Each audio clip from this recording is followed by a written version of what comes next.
mettez le gilet ouvert.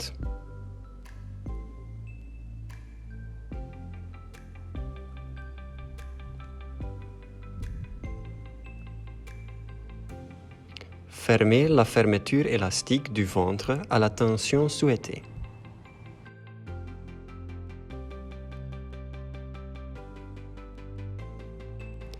Glissez délicatement le panneau frontal dans l'enveloppe fournie. Fermez la fermeture à glissière avant un mouvement fluide. La hauteur du gilet ouvert peut être ajustée à l'auteur de l'épaule gauche et droite. Utilisez la directive suivante pour déterminer la hauteur idéale du gilet ouvert. Le dessous du gilet ouvert doit se trouver à la même hauteur que le nombril. Le réglage des épaules se fait de la manière suivante. Ouvrez la fermeture à glissière, prévue à cet effet, et repositionnez les épaules à la position souhaitée.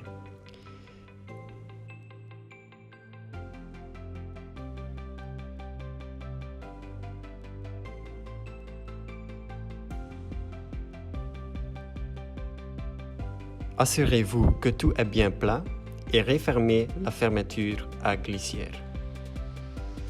Assurez-vous toujours que l'épaule gauche et droite soient réglées symétriquement. Le gilet ouvert peut être renforcé en fonction du niveau de menace avec des plaques balistiques dures sur la poitrine et le dos. Insérez les plaques balistiques dures pour le panneau arrière et avant, respectivement comme suite. Panneau arrière. Faites-vous assister par une collègue. Ouvrez la fermeture à glissière de la fermeture avant, puis ouvrez la fermeture élastique ventrale.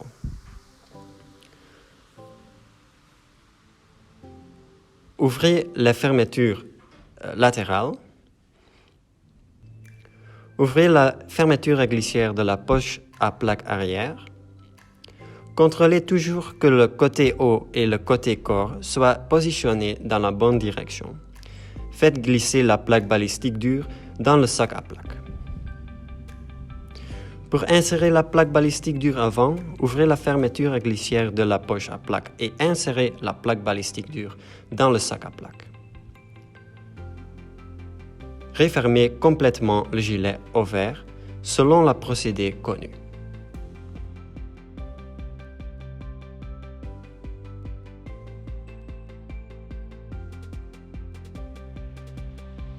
Trois sachets différents sont livrés avec le gilet ouvert. Une poche pour les menottes, une poche pour la radio et enfin une poche pour la lampe. Les poches pour les menottes et lampes disposent d'un système molle à l'arrière de sorte à ce qu'elles puissent être facilement tissées sur le gilet ouvert.